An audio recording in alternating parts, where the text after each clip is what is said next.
Oke, assalamualaikum Prof. Saya menarik banget. Oke, tadi Bapak jadi menanggapi apa pemaparan Pak Bupati dan tentang Kuningan tentang itu Pak, teori dari Robert Koch itu Pak. Yeah.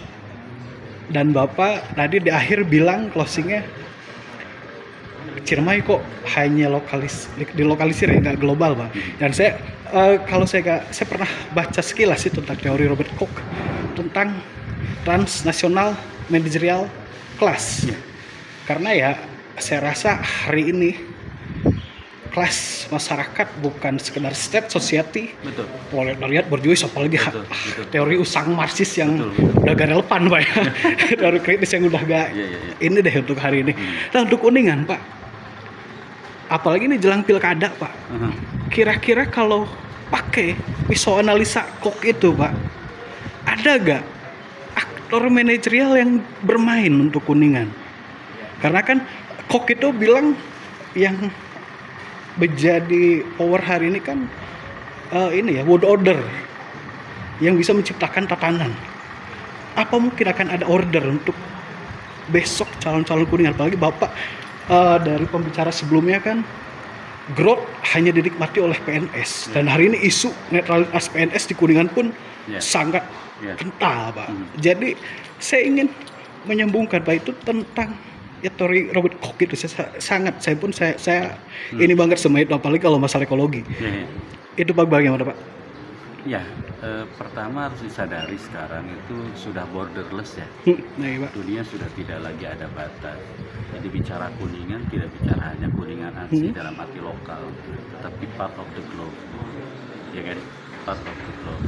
Dan ini juga bisa kita lihat secara sosiologis dari bagaimana masyarakat Kuningan juga bisa berperan di berbagai macam dunia global kan gitu loh. Artinya seorang pemimpin di masa depan melihat masyarakat Kuningan tidak bisa hanya melihat dari Kuningan ansih gitu loh, tetapi juga mencoba mengkonekkan dengan berbagai hal terkait dengan era global. Dan banyak sekali sebenarnya, misalnya ya kalau kita bicara Selandia Baru atau di beberapa wilayah Oceania itu yang mereka kecil, tetapi kenapa mereka begitu menarik perhatian dunia? Maldives itu pulau kecil, tetapi kemudian menarik perhatian dunia karena mereka tidak hanya bicara tentang lokalitas dalam arti local for local, tetapi local for the globe atau local for society, gitu ya. Nah ini yang harus dibangun. Nah terkait dengan, saya tidak terlalu pada pilihan politik ya, karena pilihan politik agak sedikit rumit di Indonesia ini, ya kan.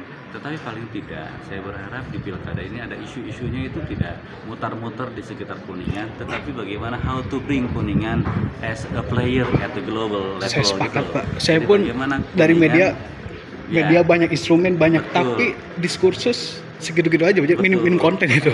Nah itulah pentingnya kita bahwa Kuningan harusnya dibawa pada level global. Level global tuh banyak sekarang kan. Sekarang di dunia yang sudah borderless ini nothing impossible gitu loh. Tidak ada yang tidak mungkin. Nah tinggal bagaimana kemudian pemerintah Pemda ini meng-hire sedemikian rupa, menggunakan segenap sumber daya yang dimiliki untuk bisa bermain di level itu. Begitu. Kalau bisa melahkan Jawa Barat juga toh nggak masalah toh. Melewati Indonesia juga toh nggak masalah. Kayak pengalaman Bali, kok orang lebih kenal Bali daripada Indonesia. Nah, apa nggak kita bisa membayangkan suatu ketika orang lebih kenal Kuningan daripada Bandung? Iya kan? Nah itu. Berarti mungkin Pak, kalau saya simpulan dari pemaparan Bapak tadi, ya mungkin saya korelasi ke pilkada karena ini isunya hangat pilkada Pak ya.